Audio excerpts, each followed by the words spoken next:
Hi friends, എൻ്റെ പുതിയൊരു വീഡിയോയിലേക്ക് സ്വാഗതം. ഞാനിന്ന് ലിപ്സിലെ ഡ്രൈനെസ്സും പിഗ്മെൻറ്റേഷനും ഒക്കെ കുറയ്ക്കാൻ വേണ്ടിയിട്ട് ചെറിയൊരു ടിപ്സുമായിട്ടാണ് വന്നേക്കുന്നത്. അപ്പോൾ നമുക്ക് അതിന് വേണ്ടിയിട്ടുള്ള സാധനങ്ങൾ എന്തൊക്കെയാണെന്ന് പറയാം. ഓക്കെ.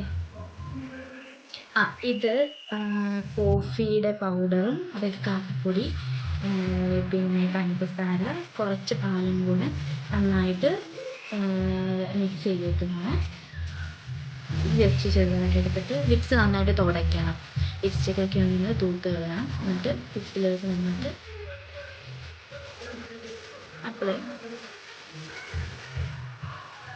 എന്നിട്ട് നന്നായിട്ട് സ്ക്രബ് ചെയ്യണം.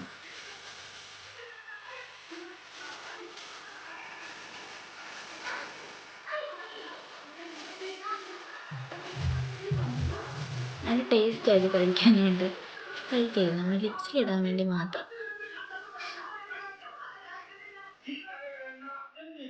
ഒരു 3 മിനിറ്റ്, ഒരു 3 മിനിറ്റ് ജസ്റ്റ് ഒന്ന് സ്ക്രബ് ചെയ്ത് കൊടുക്കും.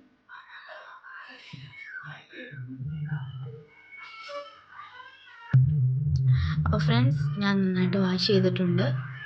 പല്ലിലൊക്കെ ആകും നമ്മളിങ്ങനെ അപ്ലൈ ചെയ്യുമ്പോഴത്തേക്ക് ജസ്റ്റ് ഒന്ന് തീർത്ത് കളയണം. അപ്പോൾ തന്നെ നമുക്ക് കുറച്ചൊരു എന്താ പറയുക, ചുണ്ടൊരു ഡ്രൈനെസ് കുറയും. സ്ക്രബ് ചെയ്യുന്ന എപ്പോഴും നല്ല ഡെഡ് സ്കിന്നൊക്കെ പോകാൻ വേണ്ടിയിട്ടൊക്കെ നല്ലതാണ്. പിന്നെ ഇത് കഴിയുമ്പോഴത്തേക്ക് ഒരു ലിപ് ബാമും കൂടെ അപ്ലൈ ചെയ്യാം. ഞാനിവിടെ ഡെർമാക്കോയുടെ കോജിക് ആസിഡിൻ്റെ ലിപ് ബാമാണ്. ഇത് ഞാൻ ഒരുപാട് നാളായിട്ട് യൂസ് ചെയ്യുന്നതാണ്. വളരെ പേരാണ് ഇതിട്ടുമ്പോഴത്തേക്ക് എനിക്ക് ലിപ്സിലെ കറുപ്പൊക്കെ മാറാനായിട്ട് നന്നായിട്ട് ഹെൽപ്പ് ചെയ്യുന്നുണ്ട്. ചില ബ്രാൻഡിലെ ലിപ്സ്റ്റിക്ക് നമ്മൾ യൂസ് ചെയ്യുമ്പോഴത്തേക്ക് നന്നായിട്ട് നമ്മുടെ ചുണ്ട് കറുക്കും. പക്ഷേ ഈ ലിപ് ബാം യൂസ് ചെയ്യുമ്പോഴത്തേക്ക് ഒട്ടും നമുക്ക് ചുണ്ട് കറുക്കത്തില്ല. നമ്മൾ എന്തായാലും എല്ലാവരും ഒന്ന് യൂസ് ചെയ്യും, നല്ല മാറ്റം ഉണ്ടാകും ലിപ്സിന്.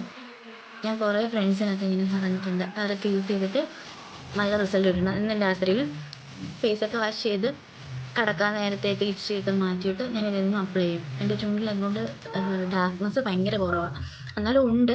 അപ്പം ഞാൻ പല പല ലിപ്സ്റ്റിക്ക് ഇടുന്നതന്നെ. അപ്പോൾ ഇത് ഞാനെന്നും അപ്ലൈ ചെയ്യുമ്പോഴത്തേക്ക് നന്നായിട്ട് ലിപ്സ് നന്നായിട്ട് മോയ്സ്ചറൈസിങ് ആയിട്ടിരിക്കും, കറുപ്പും കുറയുന്നുണ്ട്. Okay, thank you friends.